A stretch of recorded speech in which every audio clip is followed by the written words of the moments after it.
দর্শক, আপনাদের সবাইকে স্বাগত জানাচ্ছি TVN24 এর নিয়মিত আয়োজন আওয়ার ডেমোক্রেসি অনুষ্ঠানে। আপনাদের সঙ্গে আছি আমি শান্ত বিশ্বাস।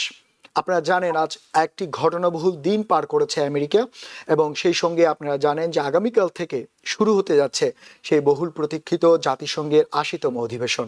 এই অধিবেশনকে ঘিরে এরই মধ্যে নিউ ইয়র্কে এক উৎসবমুখর পরিবেশ। বিভিন্ন দেশের রাষ্ট্রপ্রধানরা আসছেন, তাদের প্রতিনিধিরা আসছেন, এবং একের পর এক ঘটনা, একের পর এক রাজনৈতিক বক্তব্য এরই মধ্যে আমাদের গণমাধ্যমে বিভিন্ন জায়গায় আমরা দেখতে পাচ্ছি। তার মধ্যে সবচেয়ে জাতিসংঘের এবারের অধিবেশনে আলোচনার যে বিষয় বা টক অফ দ্য টাউন বলা যায়, সেটি হচ্ছে প্যালেস্তাইন যে রাষ্ট্র রয়েছে, যে প্যালেস্তিন এবং আপনার এই ইসরায়েলের দুটো রাষ্ট্রের যে কাঠামো, সেটা নিয়েই সবচেয়ে বেশি আলোচনা হচ্ছে। এবং সেখানে সবচেয়ে বড় যে সুখবর সেটা হচ্ছে এরই মধ্যে আপনার যুক্তরাজ্য, অস্ট্রেলিয়া সহ এবং সর্বশেষ মাল্টা, আপনার মোনাকো, অনেকগুলো দেশ এরই মধ্যে ফিলিস্তিনিকে তাদের রাষ্ট্রীয় স্বীকৃতি দিয়ে দিয়েছে। আপনারা জানেন সুখবর যে ১৯৩টা দেশের মধ্যে সবশেষ মিলিয়ে ১৫৫টা দেশ এরই মধ্যে ফিলিস্তিনিকে স্বাধীন রাষ্ট্র হিসেবে স্বীকৃতি দিয়েছে। এবং তবে এই সব দেশগুলো দেওয়ার পরেও যেটি আলোচনা, সেটা হচ্ছে যুক্তরাষ্ট্র আসলে কি করতে যাচ্ছে। যুক্তরাষ্ট্র এখনো পর্যন্ত এই ব্যাপারে কথা বলেনি, যদিও বা আমরা দেখলাম যে নেতানিয়াহু এরই মধ্যে বলেছেন যে উনি এই ধরনের স্বীকৃতিকে উনি আসলে তেমন কেয়ার করছেন না, মানছেন না, উনি ওনার কাজ করে যাচ্ছেন। আমরা জানি যে গতকালকেও এবং আজকেও ফিলিস্তিনি গাজাতে আক্রমণ হয়েছে, অনেক মানুষ আহত হচ্ছে, নিহত হচ্ছে, নিয়মিত এটা চলছে। এবং তারই প্রেক্ষিতে আরেকটা ঘটনাবহুল ব্যাপার হচ্ছে যে প্রেসিডেন্ট ট্রাম্প উনি বলছেন যে আন্তর্জাতিক অপরাধ আদালত আইসিসির উপরে উনি নিষেধাজ্ঞা দিতে যাবেন, কারণ তারা ইসরায়েলের বিরুদ্ধে মানবাধিকারের যে অভিযোগ এনেছে সেটি যুক্তরাষ্ট্র ভালোভাবে নেয়নি।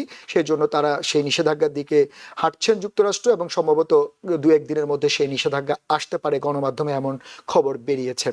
এর পাশাপাশি এই জাতিসংঘের অধিবেশনে আরেকটা বড় আলোচনার বিষয় আমাদের বাংলাদেশের যে অন্তর্বর্তীকালীন প্রধান, সরকার প্রধান ডক্টর ইউনূস, উনি এরই মধ্যে নিউ ইয়র্কে এসে পৌঁছেছেন। উনার উপরেও ফোকাস থাকবে, কারণ উনি আসলে অনেকগুলো বিষয় এবার জাতিসংঘে তুলে ধরবেন। ২৬শে সেপ্টেম্বর ওনার বক্তব্য দেওয়ার কথা রয়েছে, সেখানে উনি রোহিঙ্গা ইস্যু থেকে শুরু করে বাংলাদেশের যে আর্থসামাজিক উন্নয়ন এবং নির্বাচন প্রক্রিয়া, অনেকগুলো বিষয় উনি হয়তো বিশ্ব নেতাদের সামনে বক্তব্য উপস্থাপন করবেন। সেই সঙ্গে উনি যখন এইখানে আসছেন, তখন আসলে বাংলাদেশের যে রাজনৈতিক দলগুলো রয়েছে, বিশেষ করে আওয়ামী লীগ, বিএনপি সহ অন্যান্য রাজনৈতিক দল, তারা আসলে প্রতিবাদ করছে, কেউ স্বাগত জানাচ্ছে, এবং সেই প্রতিবাদের ভাষা অনেক সময় সীমা অতিক্রম করছে। আবার সেটি আসলে অনেক আলোচনার বিষয়, কারণ বাঙালি কমিউনিটি সহ আসলে আশেপাশে যারা কমিউনিটি যারা এগুলো দেখছেন, তারা আসলে সেটি নিয়ে অনেক বেশি আলোচনা করছেন। সেই ব্যাপারগুলো তো রয়েছে। সবকিছু মিলিয়ে আজকে আমরা আবার ডেমোক্রেসিতে এইসব ব্যাপার আলোচনা করবো, এবং এইসব ব্যাপারে আলোচনা করতে আমাদের সঙ্গে অনলাইনে যুক্ত হচ্ছেন আমাদের সবার প্রিয় সিনিয়র সাংবাদিক সৈয়দ মোহাম্মদুল্লাহ। এবং মোহাম্মদুল্লাহ ভাই, আপনাকে স্বাগত আমাদের অনুষ্ঠানে। ধন্যবাদ। সেই সঙ্গে ওনার সঙ্গে থাকবেন আমাদের আরেকজন প্রিয় মানুষ, যিনি বিশ্লেষণ করেন রাজনৈতিক ব্যাপারগুলো খুব সুন্দরভাবে, প্রফেসর ডক্টর মেহনাজ মোমেন, ANM ইন্টারন্যাশনাল ইউনিভার্সিটি টেক্সাসের উনি। মেহনাজ আপা, আপনাকে স্বাগত আমাদের অনুষ্ঠানে। এর পাশাপাশি আমরা আজকের অনুষ্ঠানে আমাদের সঙ্গে থাকবেন, আমাদের সঙ্গে আলোচনায় যোগ দিবেন আমাদের TVN24 এর অ্যাসাইনমেন্ট এডিটর, যিনি আজ সারাদিন জাতিসংঘের এই প্রোগ্রামটি কাভার করেছেন সকাল থেকে। উনি সারাদিন ওখানে ছিলেন, উনি খুব কাছ থেকে জিনিসগুলো দেখেছেন, এবং আগামী কয়েকদিন আপনাদেরকে উনি এই ব্যাপারগুলো নিয়ে অনেক সংবাদ দিবেন। আমাদের যে রয়েছেন সহকর্মী এহসান জুয়েল, তিনি যোগ দিচ্ছেন আমাদের আরেকটি স্টুডিও থেকে। জুয়েল, আপনাকেও স্বাগত আমাদের অনুষ্ঠানে। জি, ধন্যবাদ শান্ত।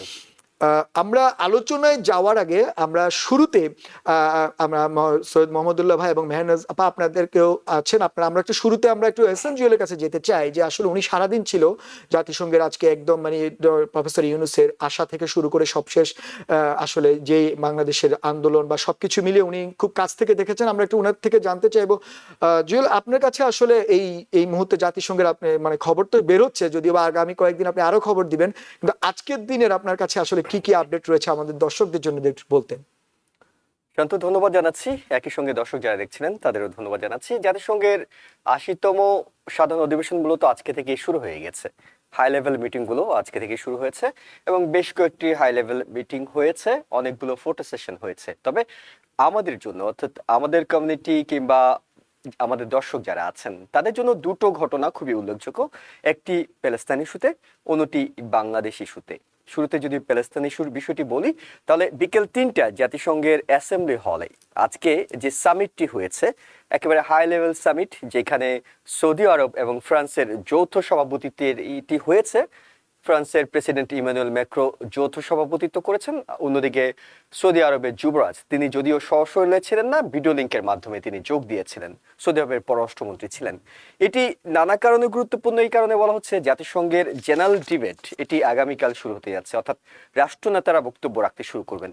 তার ঠিক আগের দিনেই এই বড় মাপের একটি সামিট, যেটি জাতিসংঘের অ্যাসেম্বলি হলে হয়েছে, এবং এটির মাধ্যমে সামিট শেষে ফ্রান্স আনুষ্ঠানিক স্বীকৃতি দিল। ফ্রান্সের সাথে আরও 4টি দেশ আনুষ্ঠানিক স্বীকৃতি দিল। এবং গতকালকের বিষয় আপনি জানেন যে ব্রিটেন, অস্ট্রেলিয়া, কানাডা এবং পর্তুগাল 4টি দেশ, অর্থাৎ দ্বিরাষ্ট্র যে নীতি প্যালেস্তাইনের, সেটিকে সমর্থন ঘোষণা করেছে। এটি একটি বড় ধরনের, শুধুমাত্র ফ্রান্সের পররাষ্ট্রমন্ত্রীর ভাষায় যদি বলি যে একটি মাইলফলক, সেটি নয়, বাস্তবে এটি একটি অনেক বড় ধরনের ঐতিহাসিক ঘটনা। এই কারণে যে এখন পর্যন্ত 149টি দেশ সমর্থন দেওয়ার পরেও কিন্তু তেমন একটি হালে পানি পাচ্ছে না, কারণ বড় দেশগুলো এই প্যালেস্তাইনের দ্বিরাষ্ট্রনীতিকে সমর্থন করছিল না। সেখানে ব্রিটেনের মতো দেশ, কানাডার মতো দেশ, অস্ট্রেলিয়ার মতো দেশ, তার সঙ্গে যদি ফ্রান্স যুক্ত হয়, অর্থাৎ জাতিসংঘ নিরাপত্তা পরিষদের যে স্থায়ী 5টি দেশ রয়েছে, তার মধ্যে ব্রিটেন এবং ফ্রান্স, তারা বেশ শক্তিশালী। আমরা রাশিয়া এবং চায়না তার বাইরে রয়েছে। তারা অনেক আগেই প্যালেস্তাইনকে দ্বিরাষ্ট্রনীতিকে সমর্থন দিয়েছে। আজকে সেখানে যখন ব্রিটেন এবং ফ্রান্সের মতো দেশও সমর্থন জানায়, বাকি থাকলো আমাদের দেশ অর্থাৎ আমেরিকা। এবং যথারীতি আমরা জানি আমেরিকা সেখানে ভেটো দেবে, আর ভেটো দেওয়ার কারণেই এত সমর্থনের পরও জাতিসংঘের যে স্থায়ী সদস্য অর্থাৎ প্যালেস্তাইন স্থায়ী সদস্যের স্বীকৃতিটা পাবে না। এই স্বীকৃতি পেতে হলে জাতিসংঘের যে নিরাপত্তা পরিষদের 15টি দেশ রয়েছে, তার মধ্যে 9টি দেশ ভোট দেওয়ার কথা। সেই 9টি দেশের ভোট হয়তো নিশ্চিত করা সম্ভব হবে, কিন্তু স্থায়ী সদস্যের 5টি দেশই কোনো একটি দেশ যদি ভেটো দেয়, তাহলে সেই স্থায়ী সদস্য পদ পাওয়া কিন্তু সম্ভব নয়। আমরা জানি প্রেসিডেন্ট ট্রাম্পের প্রশাসন বর্তমান তারা দ্বিরাষ্ট্রনীতি থেকে অনেক দূরে রয়েছেন তাদের পররাষ্ট্রনীতিতে, তাই তারা সমর্থন দেওয়ার প্রশ্নই আসে না। ইসরায়েল প্রতিক্রিয়া জানিয়েছে। ইসরায়েল বলেছে কোনোভাবেই তারা এই দ্বিরাষ্ট্রনীতি মানবে তো নাই, বরং ফ্রান্স, ব্রিটেন, অস্ট্রেলিয়ার এই আচরণগুলোকে তারা বলছে যে সন্ত্রাসবাদের জন্য উল্টো পুরস্কার দেওয়া হচ্ছে। যেখানে 7ই অক্টোবর সন্ত্রাসবাদের মতো বড় ঘটনা ঘটেছে, সেইখানে সেই তাদেরকে স্বীকৃতি দেয়া, একেবারে ইসরায়েলের ভাষায় এটি সন্ত্রাসবাদের পুরস্কার। যদিও ফ্রান্স আজকে যে সমর্থনটা দিয়েছে সেটি একেবারে নিঃশর্ত নয়। ফ্রান্স শর্ত দিয়ে দিয়েছে সব জিম্মিদের মুক্ত করতে হবে, এবং স্থায়ী শান্তি নিশ্চিত হলেই কেবল ফ্রান্স তাদের দূতাবাস প্যালেস্তাইনে খুলবে। অর্থাৎ এটি শর্তযুক্ত সমর্থন। কিন্তু এটি ঠিক যে বাকি দেশ যারা এখনো সমর্থন দিচ্ছে না, জার্মানির মতো দেশ, তাদের জন্য এটি এক ধরনের চাপ তৈরি করছে পশ্চিমা অন্য দেশগুলোর উপর, যে আমরা সমর্থন দিয়েছি, তোমরা কেন দিচ্ছ না।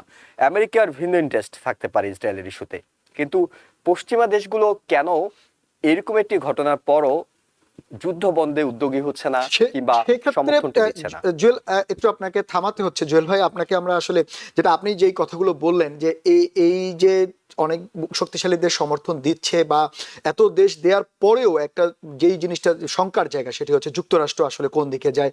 এবং এই সবশেষ অনেকগুলো দেশ দেওয়ার পরও আপনি যেমনটা বলছিলেন যে আসলে এটা ঝুলে যেতে পারে শুধুমাত্র যুক্তরাষ্ট্রের ভেটোর কারণে। আমরা সেই জায়গায় আসবো, এবং আপনি তো আসলে আগামী কয়েকদিন অনেক নাটকীয় মোড় নিতে পারে, আপনি অনেক কাছ থেকে জিনিসগুলো দেখবেন, আমার আশা করি আপনি আমাদেরকে দিবেন। আমরা আপনার কাছে আবার আসবো, আপনি একটু থাকেন। আমরা একটু আমাদের সৈয়দ মোহাম্মদুল্লাহ ভাই, আপনি তো শুনলেন আমাদের সহকর্মী জুয়েল ভাই যেমনটা বলছিলেন যে এত দেশ দেওয়ার পরেও যুক্তরাষ্ট্র যতক্ষণ না আসলে পজিটিভ দিকে যাচ্ছে, সেক্ষেত্রে আসলে যেই ফিলিস্তিনের জনগণ সহ বিশ্ব যে অপেক্ষা করছে যে এত দিনের একটা যে যুদ্ধ, সেটি আসলে থামার ব্যাপারে আসলে কোনো অগ্রগামিতা হচ্ছে না। কিন্তু আরেকটা জিনিস আমার যেটা আপনার কাছে জানার, যে এই দেশগুলো সমর্থন দিচ্ছে কিন্তু তার সঙ্গে কিছু শর্ত যুক্ত করছে, যে অনেকে বলছেন হামাসকে এটা করতে হবে, অনেকে বলছেন এভাবে করতে হবে। এই যে শর্ত সাপেক্ষ মানে সমর্থন দেওয়ার কারণেই কি এটা এত সমর্থন পাওয়ার পরেও ফিলিস্তিন আসলে এখনো সেই সুখবর বা খুশির হবার মতন অবস্থা নেই বলে আপনি মনে করেন? আপনার কি মনে হয় এটা? না, এটা ঠিক না। শর্ত সাপেক্ষ হলেও তারা স্বীকৃতি দিয়ে দিয়েছে। ওটা একটা জাস্ট ফর্মালিটি, দু কারণে। একটা হচ্ছে যুক্তরাষ্ট্র এবং ইসরায়েলকে আশ্বস্ত করার জন্য তাদের বিরক্ত ভাজন যেন না হয়, তাদের মানে বিশেষ করে যুক্তরাষ্ট্র রুষ্ট হতে পারে এই কারণে ওটা উল্লেখ করা হয়েছে। একটা হচ্ছে আপনার ও হামাসকে এটার থেকে সরে যেতে হবে, ওখানকার কোন সিস্টেমে কোন অ্যারেঞ্জমেন্টে তারা থাকতে পারবে না। এক, দুই নম্বর হচ্ছে তাদের কাছে যে আর যে কয়েকজন জিম্মি তাদের কাছে এখনো আছে, তাদের হেফাজতে আছে, তাদেরকে ছেড়ে দিতে হবে। তো হামাস অনেকাংশে ধরেই নিয়েছে ইনডাইরেক্টলি যে তারা থাকছে না, যে অ্যারেঞ্জমেন্টের কথা ইতিমধ্যে সৌদি আরব এবং ফার্স্ট মিলে যৌথ সম্মেলনে তারা করেছে, সেখানেই এই ধরনের একটা অ্যারেঞ্জমেন্টের কথা বলা হয়েছে। হামাস আর থাকবে না, ওটা গভর্ন করবে অন্য ধরনের আরব রাষ্ট্রগুলো একটা উদ্যোগ নেবে এবং সেটা জাতিসংঘের নিরাপত্তা পরিষদের অনুমোদন ক্রমে সেখানে একটা নতুন ব্যবস্থা তৈরি হবে। ফলে এটা একটা হামাস আর ক্ষমতা থাকছে না, এটা ধরে নিয়েছে। এক, দুই নম্বর হচ্ছে জিম্মিদের মুক্তি দেওয়ার ব্যাপারে অবশ্য যে কজন জিম্মি অথবা মৃত কয়েকজনের মৃতদেহ তাদের কাছে আছে, সেগুলো তারা ফেরত দেওয়ার ব্যাপারে মোটামুটি তো কথাবার্তা হচ্ছিল, আলোচনা হয়েছে এবং যুদ্ধবিরতির ব্যাপারেও যুদ্ধবিরতির আলোচনা অগ্রগতির মধ্যেই তো নেতানিয়াহু ওখানে পুনরায় আক্রমণ শুরু করলেন। ফলে এই মানে হামাস তরফ থেকে বা আরব দেশগুলোর তরফ থেকে এই মানে ফ্রান্স এবং সৌদি আরব মিলে যে আন্তর্জাতিক সম্মেলন, এটুকু সব ব্যাপারটা মোটামুটি ফয়সালা হয়ে গেছে। এখানে ইসরায়েল গোঁধের রেখেছে এবং ইসরায়েল গোঁধের রেখেছে একচাটিয়া ভাবে তারা এই আক্রমণ চালাচ্ছে। এবং যুক্তরাষ্ট্র ইসরায়েলের প্রতি সমর্থন যদি প্রত্যাহার না করে, সমর্থন দিয়ে যায়, তাহলে মানে সমস্ত পৃথিবীর 193টা জাতিসংঘ সদস্যের মধ্যে 150 সদস্য ইতিমধ্যেই প্যালেস্টাইন রাষ্ট্রকে স্বীকৃতি দিয়েছে, স্থায়ী রাষ্ট্র হিসাবে গঠন এর প্রতি স্বীকৃতি দিয়েছে। এবং ওই ভূমিতে দুটি রাষ্ট্র হবে, একটা স্বাধীন প্যালেস্টাইন রাষ্ট্র আর একটা পাশাপাশি স্বাধীন ইসরায়েল রাষ্ট্র থাকবে। এই দুরাষ্ট্র নীতির প্রতিও তারা সমর্থন ব্যক্ত করেছে, কিন্তু যুক্তরাষ্ট্র যতদিন না এটার প্রতি আনুষ্ঠানিকভাবে সমর্থন দিচ্ছে, সমস্ত পৃথিবী মানে ওভারওয়েলমিং মেজরিটি সমর্থন সত্ত্বেও সেটি ঝুলে থাকবে।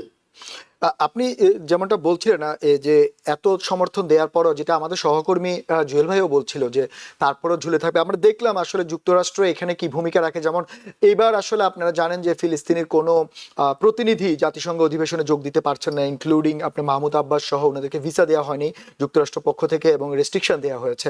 আমি একটু মেহনাজ আপা আপনার কাছে জানতে চাইবো, আপনি শুনলেন যে ওনারা দুজন যেমনটা বলছিলেন বারবারই একই কথা, যে যুক্তরাষ্ট্র যতক্ষণ না এই জায়গাটাতে পজিটিভ দিকে আগাচ্ছে ততক্ষণ পর্যন্ত আসলে ফিলিস্তিন তথা যেই নির্যাতিত এই মানুষগুলো আসলে খুশি হবার কোনো কারণ নেই।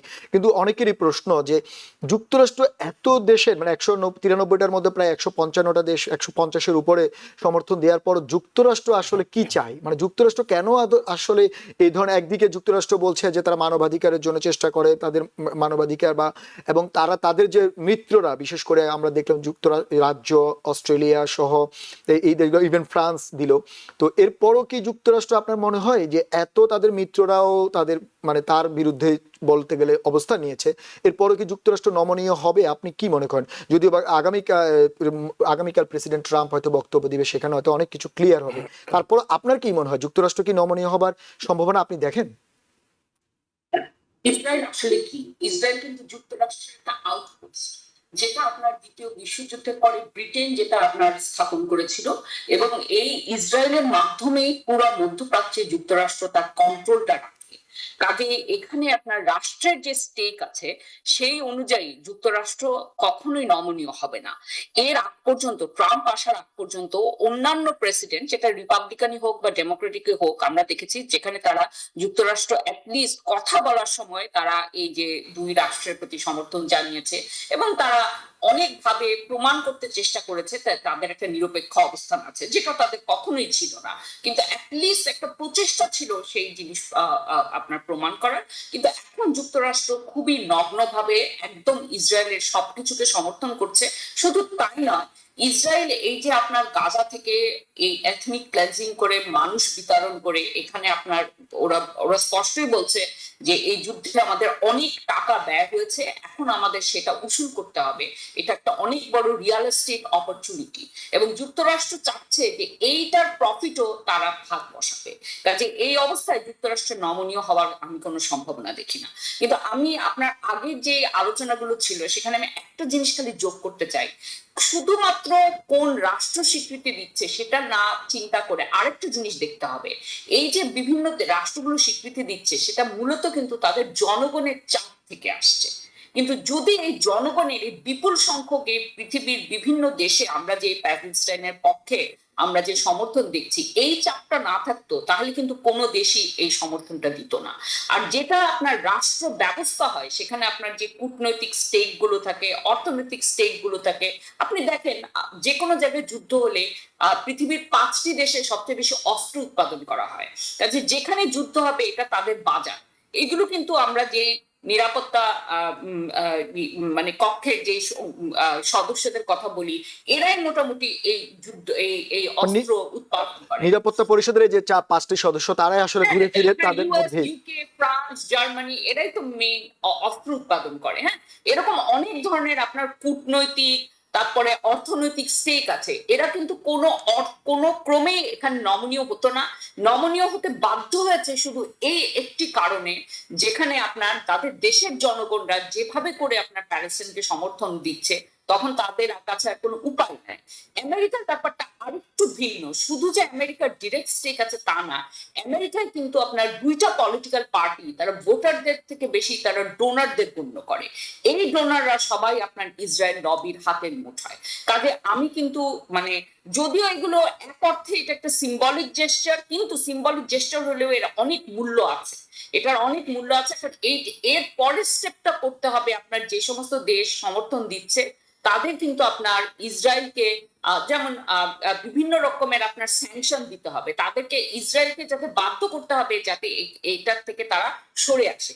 ওই স্টেপটা নিবে কিনা আমি যথেষ্ট সন্দিহান। কিন্তু তারপরেও এটা একটা পজিটিভ স্টেপ, কিন্তু আমি কিন্তু দেখি না যে আমেরিকা কোনোভাবে তাদের অবস্থানকে এখানে কোনোভাবে চেঞ্জ করবে। আপনি যে কথাটি রেজ করেছেন যে জনগণের ব্যাপারটি আসলে এটা একটা সত্য, কারণ আমরা দেখলাম এরই মধ্যে ইটালি যে প্রাইম মিনিস্টার রয়েছে মেলোনি, উনি কিন্তু স্বীকৃতি দিতে অস্বীকৃতি জানানোর পরে ইতালির রাস্তায় কিন্তু হাজার হাজার মানুষ নেমে এসেছে এবং এরই মধ্যে ইতালিতে উনি জরুরি অবস্থা ঘোষণারও আমরা শুনলাম যে গণমাধ্যম থেকে যে ব্যাপার থাকতে পারে, কারণ ওনারা জনগণ বলছেন যে এত দেশ স্বীকৃতি দিচ্ছে কারণ এটা একটা মানবাধিকার লঙ্ঘন হচ্ছে, সেক্ষেত্রে জনগণের ভূমিকা থাকে। কিন্তু পাশাপাশি আরো একটা স্তম্ভ যেটাকে আমরা বলি গণমাধ্যম এখানে একটা বড় ভূমিকা পালন করে। সেক্ষেত্রে আমাদের সহকর্মী জুয়েল ভাই, আপনার কাছে যেটা জানতে চাইবো, আপনি তো আজকে জাতিসংঘের অধিবেশনে গেলেন, জাতিসংঘ ভবনে গেলেন এবং আপনি দেখেছেন, আমরাও জানি যে সেখানে আশেপাশে অনেক প্রতিবাদ হচ্ছে, অনেক মানবাধিকার সংগঠনগুলো, স্বেচ্ছাসেবী সংগঠনগুলো বিভিন্ন প্রকার প্ল্যাকার্ড নিয়ে যাচ্ছে, তারা প্রতিবাদ করছেন, আন্দোলন করছেন। তো সেক্ষেত্রে বিদেশি যে গণমাধ্যমরা আসছে বা আমেরিকার ভেতর বা আপনারা যারা কাজ করছেন সেই জায়গাটাতে আসলে আপনার কি মনে হয় যে এই জায়গায় গণমাধ্যম আরো জোরালো ভূমিকা রাখা যেমনটা উচিত ছিল বা দরকার ছিল সেটা আসলে রাখতে পারছে কিনা, বা কি মনে হয় যে এখানেও আপা যেমনটা বললো যে সবকিছুই ব্যবসা, এখানেও কি এরকম কিছু আছে কিনা? নিঃসন্দেহে সেটা আছে, কারণ গণমাধ্যমের যারা এই প্রতিষ্ঠানগুলোর মালিক তারা অনেকেই কিন্তু কাদের সহায়তা নিয়ে কাদের অর্থায়ন নিয়ে চলছে সেটি নিয়ে তো কথা বলার সুযোগ আছে। তবে যতটা সম্ভব আমি বলছি একেবারে সম্পাদকীয় নীতির বাইরে গিয়ে গণমাধ্যম কর্মীরা নিঃসন্দেহে এই অমানবিক পরিস্থিতি কিংবা যেটুকু আমরা আসলে জানার সুযোগ পাচ্ছি সেটি কিন্তু গণমাধ্যমের মাধ্যমেই আমরা জানার সুযোগ পাচ্ছি যে গাজা কি পরিস্থিতি তৈরি হচ্ছে। এছাড়া জাতিসংঘের বাইরে যে পরিস্থিতি সেটি হলো এরকম যে যখনই এই উচ্চ লেভেলের বৈঠকগুলো শুরু হওয়ার অর্থাৎ আজকের আগ পর্যন্ত জাতিসংঘের সামনে প্রত্যেকটা দিন গত মাসখানেক ধরে দেখা যাচ্ছে অল্প কিছু সংখ্যক মানুষ, তারা হয়তো 8 জন 10 জন 15 জন 20 জনের মতো, তারা নিজেদের উপস্থিতি জানান দিচ্ছেন প্যালেস্তাইনের পক্ষে, গাজার পক্ষে, এবং সেখানে যে নির্মমতা হচ্ছে তারা প্লে কার্ড নিয়ে প্যালেস্তাইনের পতাকা নিয়ে জাতিসংঘের সামনে বিক্ষোভটা অব্যাহত রাখছেন। তবে এখন যেহেতু উচ্চ পর্যায়ের বৈঠকটা হচ্ছে তাই ফার্স্ট এভিনিউ অর্থাৎ জাতিসংঘের ঠিক ওই এলাকা থেকে একেবারে থার্ড এভিনিউ পর্যন্ত তাদেরকে সরিয়ে দেওয়া হয়েছে, পুরো এলাকাটা নিরাপত্তা বলয়ের মধ্যে নিয়ে আসা হয়েছে। তারপর আমরা জানি যে এই ইস্যুতে যেহেতু কিছু জায়গা আছে স্পেসিফিক জাতিসংঘের সামনে বিক্ষোভ করার জন্য, আলাদা করে প্রোটেস্ট করার জন্য সুযোগ করে দেওয়া হয়েছে, সেখানে গাজা ইস্যুতে প্রায় প্রতিদিনই বিক্ষোভকারীরা বিক্ষোভ করছেন। এবং তাদের বিক্ষোভের বিষয়ে যদিও এনওপিডি কমিশনার জেসিকা টিস তিনি বলেছেন যে আমেরিকার সংবিধান অনুযায়ী যে কেউই বিক্ষোভ করতে পারেন, তবে সেটি যাতে কোনোভাবে সহিংসতার পর্যায়ে না যায়, এবং যদি সহিংসতার পর্যায়ে যায় তাহলে অবশ্যই যারা আসছেন, যেসব গেস্টরা আসছেন তাদের নিরাপত্তার সাথেই কঠোর হবেন। এবং একই সঙ্গে প্রশ্ন করা হয়েছিল নিউ ইয়র্কের মেয়র এরিক অ্যাডামসের কাছে, যেহেতু আন্তর্জাতিক অপরাধ ট্রাইব্যুনালের গ্রেপ্তারি পরোয়ানা রয়েছে ইসরায়েলের প্রধানমন্ত্রী বেঞ্জামিন নেতানিয়াহুর ব্যাপারে, তাকে গ্রেপ্তারের কোনো উদ্যোগ মেয়র নেবেন কিনা, যেহেতু এনওপিডি মেয়রের অধীনে আছেন।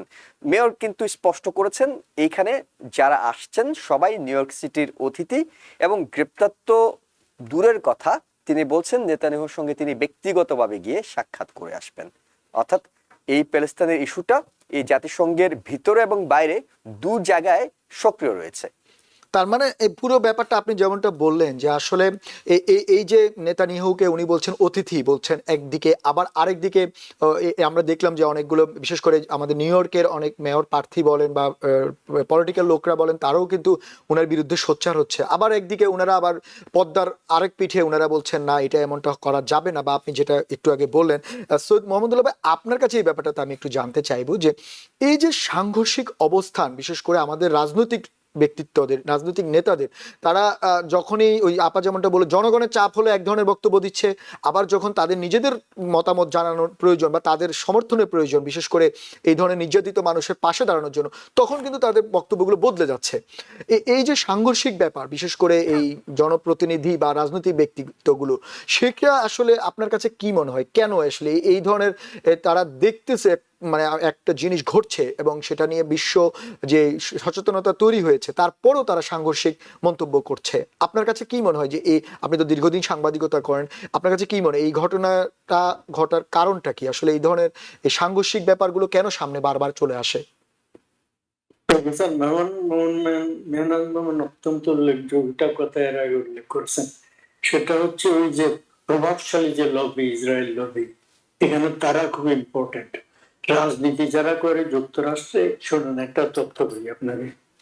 যুক্তরাষ্ট্র একমাত্র রাষ্ট্র যেখানে নিউ ইয়র্ক শহরের অথবা যুক্তরাষ্ট্রের অধিকাংশ জায়গায় যিনি কোনো হাই পলিটিক্যাল অফিসের জন্য দাঁড়ান, তার আগে তিনি ইসরায়েলি যে সেখানে তার ভক্তি শ্রদ্ধা জানিয়ে আসেন।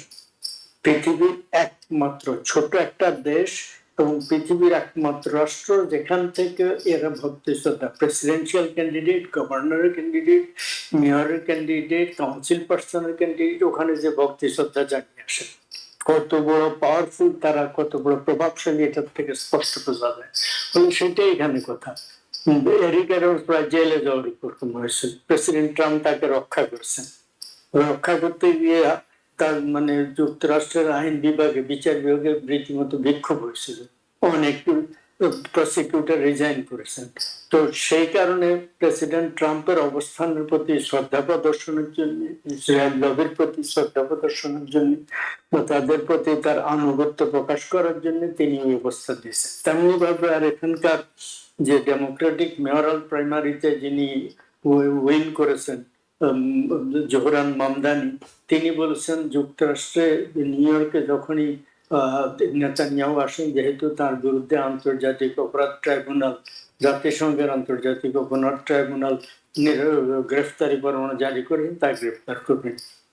সেটা উনি সম্ভবত করতে পারবেন না, কারণ এটা এই শহরের নিয়ন্ত্রণের বাইরে, এটা যুক্তরাষ্ট্রের পররাষ্ট্রনীতির অন্তর্গত, এবং জাতিসংঘে যারা বাইরে থেকে আসেন তাদের ব্যাপারে যুক্তরাষ্ট্রের মানে কমিটমেন্ট আছে, সেখানে তিনি পারবেন না, চাইলেও পারবেন না। এবং সেই ক্ষেত্রে নিউ ইয়র্কের পুলিশ বাহিনী তার নিয়ন্ত্রণে না গিয়ে ফেডারেল সরকার তাদেরকে নিয়ন্ত্রণ করবে, তারা কিছু করতে পারবে না। কিন্তু তিনি অন্তত টোকেন হিসাবে সেটা উল্লেখ করতে পেরেছেন। এবং যুক্তরাষ্ট্রের এই আমার জানা মতো এই প্রথম একজন পলিটিশিয়ান যিনি এই ধরনের কঠোর কথা বললেন, এবং এখন পর্যন্ত তিনি টিকে আছেন। সম্ভবত মেয়র হিসেবে নির্বাচিত হয়ে যেতে পারবেন, কিন্তু নির্বাচিত হওয়ার পরে তিনি প্রার্থী চাপের মুখে নিষ্ক্রিয় থাকবেন। তাহলে এটা হচ্ছে বাস্তবতা। এই একটা। দ্বিতীয়ত, এর আগে আপনি যে প্রশ্ন জুয়েলকে করেছিলেন সেটাতে আর একটা হচ্ছে যে আপনি তিনি আবার সঠিক উত্তর দিয়েছেন, সেটা হচ্ছে যে মিডিয়ার ভূমিকা কি। মিডিয়া তো সমাজেরই একটা অংশ, প্রতিবিম্ব, মুকুট। এই মিডিয়া কারা নিয়ন্ত্রণ করে? যে ইসরায়েল লবি নিয়ন্ত্রণ করে যেমনি ভাবে, তেমনি ভাবে সারা ওয়ার্ল্ডের মিডিয়া ধনী ব্যক্তিরা নিয়ন্ত্রণ করে, এবং তাদের সকলের লেজ এক সূত্রে গাঁথা, এক জায়গায় গাঁথা। ফলে তারা ওই প্রভাবশালী প্রভাব বলয়ের বাইরে যেতে পারে না। এবং ওই অস্ত্র লবি বলেন, ইসরায়েল লবি বলেন, পৃথিবীর জনগণকে তাদের কবজায় রাখার, আজকে যুক্তরাষ্ট্রের 1% লোকের হাতে যুক্তরাষ্ট্রের প্রতি 80%-এর বেশি সম্পদ কেন্দ্রীভূত, এবং ওই 80%-এর ভিতরেই ওরা সমস্ত কলকাঠি অস্ত্র নিয়ে, অস্ত্রের ব্যবসায়ী মনে করেন, অথবা অর্থনীতি মনে করেন, বাণিজ্য মনে করেন, এবং এই এই সমস্ত পররাষ্ট্রনীতি সব ক্ষেত্রেই তারা নিয়ন্ত্রণ করে। ফলে বাস্তবতা এই এর বাইরে কেউ যেতে পারবে বলে মনে হচ্ছে না। তবে যেটা অ্যাগেইন প্রফেসর মেহনাজ মোহাম্মদ বলেছেন, জনগণ যদি স্থান ঘটে, জনমত যদি প্রবল হয়, সেটার কাছে একদিন আগে হোক পরে হোক সেটা প্রভাব বিস্তার করতে পারবে বলে আমার ধারণা। আপনি ঠিকই বলেছেন, কারণ আমরা এর মধ্যে দেখলাম যে গণমাধ্যমে বিশেষ করে চার্লি ক্রেকের যখন মৃত্যু হলো এই নিয়ে আমরা দেখলাম এবিসি টিভি সাংবাদিক ওনার অনুষ্ঠান বন্ধ করে দেওয়া হয়েছে। এরকম অনেকগুলো ঘটনা কিন্তু আমরা দেখলাম যে এক ধরনের বাক স্বাধীনতার উপরে চাপ প্রয়োগ করার একটা ব্যাপার আমরা এরই মধ্যে কিন্তু দেখা যাচ্ছে, যদিও বা সেটাকে বলছেন অনেকেই বলছেন যে না এটা মানবাধিকারের ব্যাপার। আসলে মানবাধিকারের সংজ্ঞাটা বদলে যায় যখন মানবাধিকার একজনের জন্য, বিশেষ করে যারা শক্তিশালী প্রভাবশালী তাদের জন্য মানবাধিকারের সংজ্ঞা একরকম, আবার যখন যারা মানে নির্যাতিত তাদের সময় মানবাধিকারের সংজ্ঞা ওনারাই নির্ধারণ করে আরেক রকম ভাবে। আমরা এই গেমটা অনেকদিন ধরেই দেখতে পাচ্ছি, মানবাধিকার স্থান ভেদে, জায়গা ভেদে, ব্যক্তি ভেদে বদলে যায়। প্রফেসর আমি 1 মিনিট নিয়ে এই সম্পর্কে দুটো উদাহরণ দেব। একটা হচ্ছে ইজিপ্টের যে এখনকার ডিক্টেটর, এই ডিক্টেটর তাহরির স্কোয়ারে 1 ঘন্টায় 1250 লোককে পাখির মতো হত্যা করেছে। 1। 2 নম্বর, গত 40 বছরের বেশি সময় বালুচিস্তানে পাকিস্তান আর্মি 1 লক্ষ লোকের বেশি লোককে হত্যা করেছে, এবং এই মুহূর্তে কমপক্ষে 10,000 লোক সেখানে গুম আছে। বাইডেন যখন এখানে ডেমোক্রেসি সম্মেলন, শীর্ষ সম্মেলন করছেন পরপর 2বার, বাংলাদেশকে সে তার থেকে বাইরে রেখেছেন, কিন্তু সেই সময় পাকিস্তানকে তার থেকে বাইরে রাখা হয়নি, মসজিদ দেশকে, মানে শিশির দেশকে তাই বাইরে রাখা। ফলে মানবাধিকারের সংজ্ঞা এই মহাশক্তিদের ইচ্ছা অনিচ্ছার উপর নির্ভর করে। মানে সেটাই বলছিলাম যে জায়গা ভেদে, মানুষ ভেদে বদলে যায়। প্রফেসর মেহনাজ, আপনার কাছে যেটা বলছিলাম যে প্রেসিডেন্ট ট্রাম্প বক্তব্য দিবেন জাতিসংঘে, কিন্তু আমরা জানি যে প্রেসিডেন্ট ট্রাম্প ইউএন এর যে এখন যে ইউএস রিপ্রেজেন্টেটিভ, উনি national security advisor Michael Waltz, আপনি জানেন উনার সম্পর্কে, উনাকে বলা হয় যে উনি কট্টরপন্থী, বা উনার যে মেন চিন্তা ভাবনা, এবং উনাকে নিয়ে সিনেটে যখন উনাকে নিয়োগ দেওয়া যাচ্ছিল তখন অনেক আলোচনা হয়েছে, সমালোচনা, কিন্তু প্রেসিডেন্ট ট্রাম্প কিছু শুনেননি। তো উনার একটা ভূমিকা থাকবে বিশেষ করে প্রেসিডেন্ট ট্রাম্পের এই জাতিসংঘ বা তার ফিউচার প্ল্যানের ব্যাপারে। তো আমরা যদিও বা এটা একটা হাইপোথেটিক্যাল ব্যাপার, যদিও বা উনি কালকে আপনার কি মনে হয়, যদি সংক্ষেপে বলতেন, আমরা আসলে আরো অনেকগুলো বিষয় আমাদের আছে, যে কি মনে হয় প্রেসিডেন্ট ট্রাম্প আসলে তার এবারের বক্তব্যে কোন বিষয়টাকে বেশি প্রাধান্য দিতে পারে বলে আপনার মনে হয়?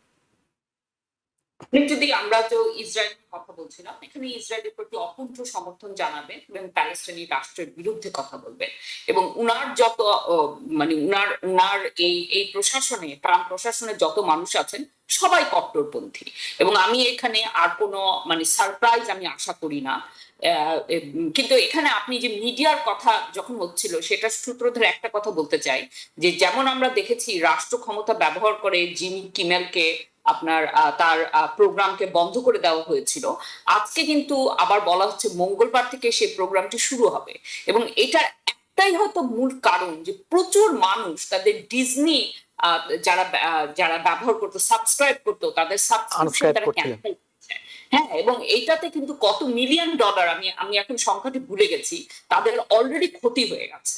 তো এখন যে চাপটা মানুষ দিতে পারে, একটা তো হচ্ছে যে রাস্তায় নেমে, আরেকটা হচ্ছে মানুষ এই অর্থকরী জায়গাটা এখান থেকে যদি চাপটা দিতে পারে, এখন এটা একটা ইম্পর্টেন্ট। কিন্তু এখন যদি ইউএন এর কথা আর ট্রাম্পের কথা আসে, যে নীতিগুলো আমেরিকা সবসময় বলে এসছে এবং ট্রাম্পের বেলায় আমরা দেখছি যে যেটা যেটা আপনার অ্যাটলিস্ট ন্যারেটিভলি রাইট কথাগুলো বলে সবসময় রং কাজটা আমেরিকা করেছে, কিন্তু এখন আমরা দেখছি যে রাইট কথাগুলো বলার দিকেও আপনার কোনো গুরুত্ব থাকে না।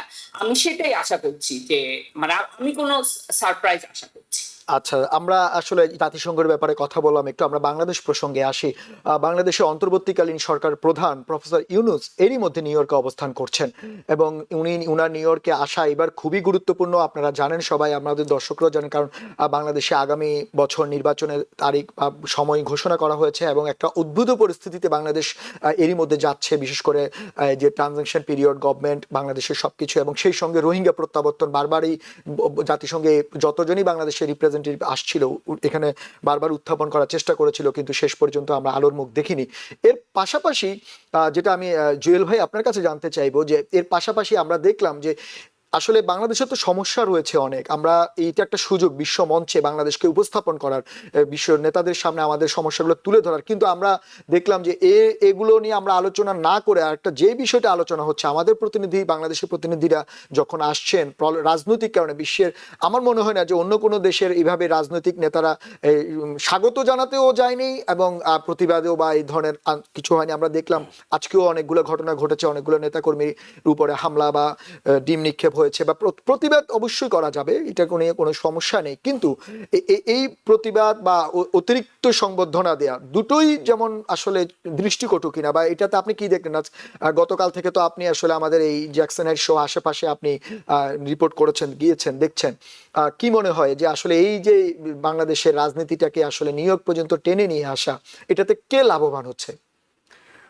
শান্তু, নেতিবাচক বিষয়গুলো বলার আগে ইতিবাচক একটা খবর দিই, সেটা হলো ঠিক এই মুহূর্তে প্রফেসর ডক্টর ইউনূস যেটি করছেন সেটি হলো নিউ ইয়র্কে আপনারা জানেন যে কিছুদিন আগে এনওয়াইপিডির একজন বাংলাদেশি অফিসার দিদারুল ইসলাম, অর্থাৎ আমাদেরই একেবারে স্বজন, আমাদেরই কমিউনিটির মানুষ, তিনি দুর্বৃত্তের গুলিতে প্রাণ হারিয়েছিলেন। প্রফেসর ডক্টর মোহাম্মদ ইউনূস তার আজকের আনুষ্ঠানিকতায়, অর্থাৎ এই মুহূর্তে দিদারুলের পরিবার তার সঙ্গে দেখা করতে গিয়েছেন।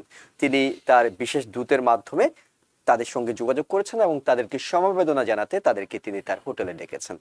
আর যে বিষয়গুলো আপনি বলছিলেন, মন্তব্য ঠিক আমি করব না, মন্তব্যের জায়গাটা হয়তো আমি সৈয়দ মাহমুদুল্লাহ ভাই এবং প্রফেসর ডক্টর মেহনাজ মোমেন তাদের কাছে রেখে দিচ্ছি, কিন্তু যে ঘটনা প্রবাহ সেগুলো হয়তো একটু আপনাকে বলতে চাই। আপনি বলছিলেন যে আপনার মনে হয় যে অন্য কোনো দেশ হয়তো করে না, কিন্তু গত কয়েক বছরের জাতিসংঘর কাভারেজের অভিজ্ঞতা থেকে বলতে পারি যে না, একেবারে নিশ্চিত করে বলছি অন্য কোনো দেশ এগুলো করে না। একেবারে এয়ারপোর্টে গিয়ে যে বিশৃঙ্খলা তৈরি করা, যেদিন ভাষণ দেওয়া হয় সেদিন ভাষণের সময় এক পাশে সরকার সমর্থিত সমর্থক, অন্যদিকে বিরোধী দলীয় সমর্থকরা, তারা যে একটা নোংরা পরিস্থিতি তৈরি করেন, সেটির জন্য আমার মনে হয় এখানকার নিরাপত্তা কর্মী থেকে শুরু করে সবাই অনেকটা ত্যক্ত বিরক্ত থাকেন। কিন্তু যেহেতু এই আমেরিকা মত প্রকাশের জায়গা, মত প্রকাশের স্বাধীনতা আছে, তাই সেটি করা হয়। তবে সেটি মাঝে মাঝে এক ধরনের নোংরামির পর্যায়ে অনেক সময় চলে যায়, যেমনটি আজকে ঘটেছে। যখনই আসলে আমরা আগে থেকে জানতাম যে প্রফেসর ডক্টর মোহাম্মদ ইউনূসের সঙ্গে 3টি রাজনৈতিক দলের 5 জন রাজনৈতিক নেতা তারা বিমানে করে একসঙ্গে আসছেন এবং একজন যুক্তরাষ্ট্র থেকে যুক্ত হচ্ছেন। আমাদের অনেকেরই পরিচিত, আমাদের এই অনুষ্ঠানে তিনি নিয়মিত আলোচক হিসেবে যুক্ত হয়ে থাকেন, প্রফেসর ডক্টর নাকিবুর রহমান। তিনিও এই 6 জনের প্রতিনিধি দলে আমেরিকা থেকে যুক্ত হচ্ছেন। যেটি বলছিলাম, শুরুতে যে ঘটনাটি ঘটেছে সেটি হলো যে এই টিম যখন তাদের ইমিগ্রেশনের কাজটি হচ্ছিল, তখন আক্তার হোসেন, যিনি এনসিপির মহাসচিব, তার ব্যাপারে কিছুটা আপত্তি ছিল এবং আপত্তি থাকার কারণে তার বের হতে দেরি হচ্ছিল। অন্যরা এই সময়টাতে বের হয়ে যাচ্ছিলেন, কিন্তু আক্তার হোসেন বের হতে পারছিলেন না। আমরা পরবর্তীতে যেটি দেখলাম, আক্তার যখন বের হচ্ছিলেন তখন সেইখানকার মির্জা ফখরুল ইসলাম আলমগীর সামনে ছিলেন, তার ঠিক পিছনে ডক্টর জারা, তার পিছনে আক্তার হোসেন। তাদের গায়ের উপর উঠে গিয়ে একেবারে ধাক্কা ধাক্কি কিংবা তাদেরকে ঠেলে দেয়া, তাদের গায়ে ডিম ছুঁড়ে দেয়া, যে বিষয়টি যেহেতু মির্জা ফখরুল ইসলাম আলমগীর সামনের দিকে ছিলেন তিনি তাড়াতাড়ি চলে যেতে পেরেছেন, কিন্তু আক্তার অনেকটা ডাক্তার জারাকে প্রোটেকশন দেওয়ার জন্য নোংরা ভাষায় বিভিন্ন গালিগালাজ হচ্ছিল, তিনি ডক্টর জারার পিছনে দাঁড়িয়েছিলেন এবং তার পিঠে ডিম ছুঁড়ে মারা হচ্ছিল। সেই সময় খুবই বিস্ময়কর যে আমরা অনেকে যারা এই ঘটনাটি পরবর্তীতে সোশ্যাল মিডিয়া দেখার পর হোটেল, অর্থাৎ যে হোটেলে প্রফেসর ডক্টর মোহাম্মদ ইউনূস উঠেছেন, সেখানে আমার সামনেই নিউ ইয়র্কের কনসাল জেনারেল ছিলেন, একই সঙ্গে ছিলেন ওয়াশিংটনের প্রেস মিনিস্টার গোলাম মুর্তজা। তারা যখন আমাদের কাছ থেকে এই ভিডিওটা দেখছিলেন, তারা খুব বিস্মিত হচ্ছিলেন। আমরা তো মাহফুজের ঘটনায় ব্যাপক নিরাপত্তা ব্যবস্থা গ্রহণ করার কথা ছিল, কিন্তু কেন এমনটা হলো? এবং কিছুক্ষণের মধ্যেই সেখানে আমরা দেখলাম ডক্টর আব্দুল্লাহ মোহাম্মদ তাহের, যিনি কোনো ঝামেলার মধ্যে পড়েননি, কারণ জামাত খুব সুশৃঙ্খলভাবে তাকে বের করে আনার এয়ারপোর্টে নিরাপত্তা দেওয়ার বিষয়টি করেছেন, এবং হোটেলেও তাকে ব্যাপক সংখ্যক জামাত সমর্থক রাত সেখানে ছিলেন, ফুল দিয়ে শুভেচ্ছা জানানো হচ্ছিল। তারপর তার সাথে আমি ব্যক্তিগতভাবে নিজেও কথা বলেছিলাম। তিনি বলছিলেন যে তিনি নিজেও ব্যক্তিগতভাবে ক্ষুব্ধ, কারণ তিনি ভাবছিলেন যে এরকম একটা পরিস্থিতি যে হবে সেটি তো বাংলাদেশ সরকার, বাংলাদেশের জাতিসংঘের স্থায়ী মিশন কিংবা বাংলাদেশের দূতাবাস তারা স্পষ্ট করে জানার কথা, এবং আওয়ামী লীগ বেশ ঘোষণা দিয়ে এটি করেছে। আওয়ামী লীগ সেখানে যে যাবে, শোডাউন করবে, সেটি গণমাধ্যমে জানানো হচ্ছিল, সরকারের শীর্ষ পর্যায়ে জানতো। তারপরও কেন তাদেরকে পর্যাপ্ত নিরাপত্তা দেওয়ার ব্যবস্থা করা হলো না? কেন এই ধরনের একটি পরিস্থিতির মুখে ঠেলে দেয়া হলো? সেই প্রশ্নটি তারাও করছিলেন। ডক্টর আব্দুল্লাহ মোহাম্মদ তাহেরের সাথে কথা বলছিলাম, তিনিও করছিলেন। তবে নাটকীয়তা এখানে শেষ হয়নি। নাটকীয়তা আরেকটু বাকি ছিল। সেটা হলো আক্তার হোসেন যখন টিম হোটেলে আসলেন, তিনি ভেঙে না পড়ে উল্টো সেই মুহূর্তে তার আশপাশে এনসিপির যে কয়েকজন নেতাকর্মী পেয়েছেন, তাদেরকে নিয়ে তিনি বেশ জোশের সঙ্গে হোটেলের বাইরে এসে ইনকিলাব জিন্দাবাদ, ইনকিলাব জিন্দাবাদ, ইনকিলাব জিন্দাবাদ স্লোগান দিতে থাকলেন। এবং রাস্তার ঠিক উল্টো পাশে আওয়ামী লীগের বেশ কিছু সংখ্যক নেতাকর্মীরা প্রোটেস্ট করছিলেন। তখন দুই পক্ষ অনেকটা মুখোমুখি, তারাও পাল্টা স্লোগান দিচ্ছিল, অকথ্য ভাষায় কিছু শব্দ চয়ন করছিল। কিন্তু আক্তার ইনকিলাব জিন্দাবাদ, ফেসিবাদের কবর চাই, ফেসিবাদের বিচার চাই, অর্থাৎ যেটি ভেঙে পড়ার কথা ছিল সেখানে আক্তার নিজেই স্লোগান দিয়ে তার নেতাকর্মীদের চাঙ্গা করেছেন, পুরো ম্যানহাটনের ওই এলাকাটাকে উত্তাল করে তুলেছিলেন। অর্থাৎ তিনি ভেঙে পড়েনি। তার পরপরই তার সাথে আবার আমরা কথা বলেছি। তখন আক্তার যেটি বললেন সেটি হলো এরকম যে হাসিনার বুলেট আমাদেরকে দমাতে পারেনি, এই ডিম ছোড়ার মাধ্যমে কি আমাদেরকে দমানো সম্ভব? এবং তিনি আরেকটা পয়েন্ট বলেছেন যে আজকের এই ঘটনার মধ্য দিয়ে আমরা যে বারবার দাবি করছি আওয়ামী লীগ একটি সন্ত্রাসী সংগঠন, আওয়ামী লীগ সন্ত্রাসী কর্মকাণ্ডের সঙ্গে জড়িত, অরাজকতার সঙ্গে জড়িত, নৈরাজ্যের সঙ্গে জড়িত, সেটি আবার প্রমাণ হলো। এবং আমরা যে আওয়ামী লীগের রাজনৈতিক সংগঠন হিসেবে বিচার দাবি করছি, অর্থাৎ এনসিপির কথা বলছিলেন তিনি, সেটি আবারও প্রমাণ হলো যে তারা সন্ত্রাসী কর্মকাণ্ডগুলো করছে। এইসব কথা বলে তিনি তার রুমে ফিরে তার মানে হচ্ছে যে আপনি যে যেমন মানে আপনার পুরো বক্তব্য বা আমরা যে ভিডিও ফুটেজ গুলো দেখলাম, যে আসলে যে এই ধরনের জিনিসটা আসলে অনাকাঙ্ক্ষিত হবার কথা না। বিশেষ করে আমার কাছে যেটা ব্যক্তিগত মনে হয় যে এনওয়াইপিডি খুবই হিমশিম খাচ্ছে, বিশেষ করে এই সামাল দিতে গিয়ে। কিন্তু আপনি যেটা বললেন যে প্রতিবাদের ভাষা, এখন যারা প্রতিবাদ করছেন তারাও কিন্তু বলছেন যে বাংলাদেশে মানবাধিকার লঙ্ঘন হচ্ছে, বাংলাদেশে অনেক মানুষ খুন হচ্ছে, বাংলাদেশের নদীতে লাশ পাওয়া যাচ্ছে, বাংলাদেশে আইন শৃঙ্খলা পরিস্থিতি অবনতি হচ্ছে, মব পরিস্থিতি বেড়ে যাচ্ছে। তাদেরও অভিযোগ আছে, কিন্তু অন্তর্বর্তী সরকার সেগুলোর কোনো খোঁজ খবর নিচ্ছে না বা নিয়ন্ত্রণ করতে পারছে না, তাই তারা প্রতিবাদ করছে। কিন্তু প্রতিবাদের ভাষা কখনো এমন হওয়া উচিত নয় বলে অনেক বিশেষজ্ঞরাও বলছেন। এবং আপনি যেটা বললেন যে আক্তারের বিরুদ্ধে সঙ্গে যে আচরণটি করেছে সেটি যেমন দুঃখজনক, আবার আক্তার নিউ ইয়র্কে এসে উনি একটা এখনো নিবন্ধন হয়নি দলের উনার, উনি এখানে এসে ইনকিলাব জিন্দাবাদ স্লোগান দেওয়াটাও কতটা ঠিক হচ্ছিল সেটাও আলোচনার বিষয়। আমি একটু সৈয়দ মোহাম্মদুল্লাহ ভাই আপনার কাছে জানতে চাইবো যে প্রফেসর ইউনূস, আমরা দেখলাম যে 4-5 জন রাজনৈতিক প্রতিনিধিকে ইউএন কনভেনশনে নিয়ে আসছেন, অ্যাসেম্বলিতে নিয়ে আসছেন, কিন্তু প্রশ্ন হচ্ছে যে উনাদের আসলে এখানে কাজ কি? উনারা আসলে এখানে কি করবেন জাতিসংঘের এই অধিবেশনে? রাজনৈতিক লোকজনের তাদের কি কোনো সেমিনার বা কোনো প্রোগ্রাম রয়েছে কিনা, বা এই ধরনের যে ব্যাপারগুলো, এই যে যেমনটা জুয়েল ভাই বলল যে আমাদের বাংলাদেশিরা প্রতিবাদ করা বা এই যে আন্দোলনের ভাষাটা নিয়ন্ত্রণহীন, সেটা আসলে আপনার কাছে কি মনে হয়, দৃষ্টিকটু মনে হয় কিনা, বা এটা আসলে নিয়ন্ত্রণ করা উচিত কিনা? আপনাকে ধন্যবাদ। এটার নানা দিক আছে। আপনার শেষ প্রশ্নের প্রথম উত্তর দিই। সেটা হচ্ছে আমি কখনোই মনে করি না যে শোভনতার বাইরে গণতান্ত্রিক অধিকার আছে, নিঃসন্দেহে। এমনকি সম্ভবত আন্তর্জাতিকভাবে এখন স্বীকৃত হয়ে গেছে পশ্চিমা বিশ্বে ডিম নিক্ষেপ করা, কিন্তু আক্রমণ করা না, ফিজিক্যালি আক্রমণ করা, কারো উপরে হামলে পড়া, এটা নিঃসন্দেহে সমর্থনযোগ্য না। এটা গণতন্ত্রের রীতিনীতি পরিপন্থী। এবং এটা দুঃখজনক ভাবে এবার যে শুরু হলো তা না, সবসময় শেখ হাসিনা এবং খালেদা জিয়া যখন যিনি ক্ষমতা ছিলেন তার বিরুদ্ধে অপোজিশন সবসময় এটা করে আসছে যুক্তরাষ্ট্রে। যেমন এয়ারপোর্টে গিয়ে তাদেরকে রিসিভ করার পক্ষ একরকম, আবার তাদের বিরুদ্ধে এয়ারপোর্টে গিয়ে তাদের হোটেলের সামনে, কনসুলেটের সামনে, মিশনের সামনে সর্বত্র বিক্ষোভ করা, এটা একটা রেওয়াজ হয়ে দাঁড়িয়েছে। এটা দুঃখজনক। এক। আর 2 নম্বর আপনি যেটা বলছিলেন সেটা হলো মানে ও আখতার হোসেন নাম বলছিলেন তার, হ্যাঁ তাই হ্যাঁ, না? এনসিপি উনি হ্যাঁ, মহাসচিব। হ্যাঁ, এনসিপি। ইনকিলাব শব্দটা কোন ভাষা?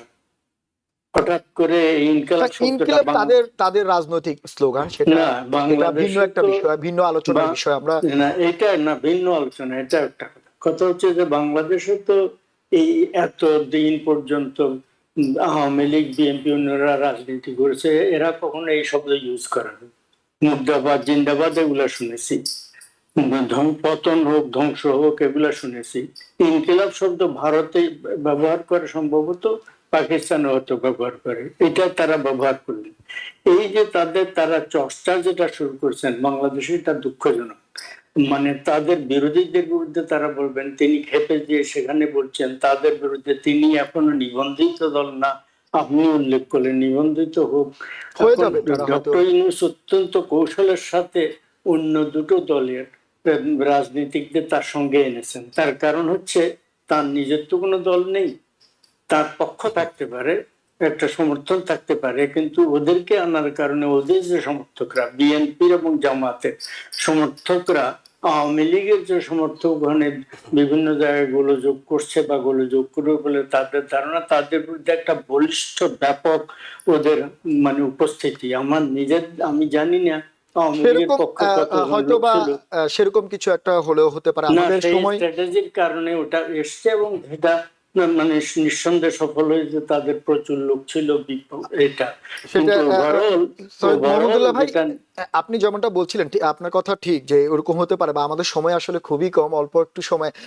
আমরা একটু প্রফেসর মেহনাজের আসতে চাই। আপনাকে যেটা মাহমুদুল্লাহ ভাই যেমনটা বললো যে এই জিনিসগুলো কেন করা হচ্ছে বা উনিও বা কেন আনবেন, কিন্তু আমার যেটা প্রশ্ন, বা এখানে নিউ ইয়র্কে বাঙালি কমিউনিটি যারা প্রশ্ন করছেন যে আমেরিকাতে এসে, নিউ ইয়র্কে এসে মেইন স্ট্রিম পলিটিক্স না করে রিপাবলিকান, ডেমোক্রেট এই ধরনের রিপ্রেজেন্টেটিভ বাংলাদেশিদেরকে না বাড়িয়ে তারা এখানে এসেও আওয়ামী লীগ, বিএনপি, জাতীয় পার্টি, জামাত বা এনসিপি এগুলোতে ব্যস্ত থাকছে, এবং এই যে জাতিসংঘের মতো এরকম একটা বড় পরিসরে আমরা আমাদের ভালো কিছু উপহার দিতে পারছি না দুপক্ষই। তা আপনার কাছে কি মনে হয় যে এইগুলো আসলে কেমন, মানে দেশের জন্য আসলে ক্ষতিকর, আসলে দেশের টোটাল আর্থসামাজিক, দেশের সুনাম, ভবিষ্যতের জন্য, নতুন প্রজন্মের জন্য ক্ষতিকর? একটু যদি সংক্ষেপে বলতেন।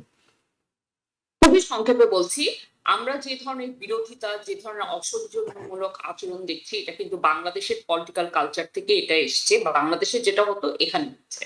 আচ্ছা, আপনার যে দ্বিতীয় প্রশ্নটি করেছেন এটা খুব ইন্টারেস্টিং, যে এখানে এসে মানুষ এখানকার রাজনীতি সম্পৃক্ত না হয়ে কেন এখনো দেশের রাজনীতি নিয়ে মাথা ঘামাচ্ছে। তার আমি একটা সহজ একটা উদাহরণ দিব, যে টেকনোলজির কারণে এখন এটা একটা গ্লোবাল ওয়ার্ল্ড, এবং এই যে গ্লোবাল যে একটা সংযোগ আছে, এটার কারণে দেশের রাজনীতিতে কি হয় সেটার কারণে শুধু ইমোশনাল না, সেটার কারণে স্টেকও আছে। সেটার কারণে আপনার মানুষের অর্থনীতিতে তাদের মানে তাদের কিভাবে অর্থায়ন হবে বা কি ধরনের তাদের ক্ষতি হবে, সেটাও আপনার বাধা। তো এই সমস্ত কারণে, শুধু যে ইমোশনাল কারণে তা কিন্তু না, হ্যাঁ, এই সংযোগগুলোর কারণে এখন আপনার মানুষ এটা নিয়ে অনেক বেশি আপনার উদ্বুদ্ধ। আর বাংলাদেশে আমরা একটা নতুন নির্বাচন হবে, নতুন দল ক্ষমতায় আসবে, বা হয়তো আমার কাছে যেটা মনে হয় যে দুইটা তিনটা তার দল মানে মিলে তাদের একটা ব্যক্তিগত লাভ লসের ব্যাপারগুলো সামনে চলে আসে। আমাদের সময় খুবই কম। জুয়েল ভাই, আপনার কাছে 1 মিনিটের মধ্যে জানতে চাইবো যে আসলে এইবারের অধিবেশনে 26 তারিখে প্রফেসর ইউনূস বক্তব্য দিবেন, আসলে উনি কোন বিষয়গুলো আসলে জোর দিবেন বিশ্ব নেতাদের সামনে? আপনি 1 মিনিটের মধ্যে বললে, আমাদের সময় খুবই কম। তা এই ধরনের বক্তব্যগুলো খুব বেশি যে স্পেসিফিক হয় তা নয়, অনেকগুলো বিষয় নিয়ে কথা বলা হয়, জলবায়ু নিয়ে কথা বলা হয়, শান্তিরক্ষা বিষয় নিয়ে কথা বলা হয়, প্রতি বছর যেটি হয়। তবে এইবার যেহেতু তিনি নির্বাচন দিতে যাচ্ছেন আগামী ফেব্রুয়ারিতে, তিনি নিঃসন্দেহে ফেব্রুয়ারিতে এই নির্বাচনের বিষয়টাকে অনেক বেশি গুরুত্ব দেবেন, এবং একই সঙ্গে জাতিসংঘের উদ্যোগে প্রথমবারের মতো 30 তারিখে রোহিঙ্গা বিষয়ে একটা উচ্চ পর্যায়ের বৈঠক হচ্ছে, সেই বিষয়টাও গুরুত্ব পাবে। একটি ছোট তথ্য জানিয়ে রাখি, আগামীকালকে প্রেসিডেন্ট ডোনাল্ড ট্রাম্প এবং মেলানিয়া ট্রাম্পের আমন্ত্রণে সব দেশের রাষ্ট্রপ্রধানরা যোগ দেবেন। সাধারণত দেখা যায় সেখানে শুধুমাত্র রাষ্ট্রপ্রধান যোগ দেওয়ার সুযোগ পান। এর আগে আমরা একবার দেখেছিলাম প্রধানমন্ত্রী শেখ হাসিনা তৎকালীন তিনি তার মেয়ে সাইমা ওয়াজেদ পুতুলকে নিয়ে গিয়েছিলেন। তবে যে রাজনৈতিক দলের নেতারা এসেছেন, আমাদের প্রশ্ন ছিল তারা কি সেখানে যোগ দেওয়ার কোনো সুযোগ পাবেন? না, উত্তর হলো তারা কেউ যোগ দিচ্ছেন না। প্রেসিডেন্ট ডক্টর মোহাম্মদ ইউনূস একাই যোগ দিচ্ছেন। অর্থাৎ এই রাজনৈতিক নেতারা শেষ পর্যন্ত অনেকটা অলংকারের রূপ নিতে পারেন এই পুরো অধিবেশনটাতে। হ্যাঁ, এবং আপনি খুবই সুন্দর করে বলেছেন, এবং ধন্যবাদ সৈয়দ মোহাম্মদুল্লাহ ভাই এবং প্রফেসর আপনাকেও, যে আমরা আসলে TVN 24 জাতিসংঘের অধিবেশন নিয়ে প্রতিদিনই আমরা আপনাদের সামনে নতুন আপডেট জানাবো, এবং আপনারাও আমাদের এই ডেমোক্রেসি প্রোগ্রামে নিয়মিত আসবেন। হয়তো এগুলো নিয়ে আরো চুলচেরা বিশ্লেষণ হবে, প্রতিদিন ঘটনা আসবে। আমাদের সঙ্গে যোগ দেওয়ার জন্য সঞ্জুয়েল ভাই, মোহাম্মদুল্লাহ ভাই এবং প্রফেসর মেহনাজ, আপনাদের তিনজনকেই আবারও বিশেষ ধন্যবাদ। দর্শক, আপনাদেরও ধন্যবাদ এতক্ষণ আমাদের সঙ্গে থাকার জন্য। আমরা জাতিসংঘের এই অধিবেশনে TVN এর বিশেষ অনুষ্ঠান থাকছে, বিশেষ আয়োজন থাকছে। আপনারা আমাদের সঙ্গে থাকুন, যে কোনো বিষয়ে জানতে বা আপডেট জানতে সবসময় TVN এ চোখ রাখুন। ধন্যবাদ সবাইকে। TVN 24 টেলিভিশন দেখতে আজই কল করুন 7187776556। লগ ইন করুন www.totalcablebd.com। নিউ ইয়র্ক থেকে সম্প্রচারিত TVN 24 টেলিভিশন বিশ্বজুড়ে বাঙালির কণ্ঠস্বর।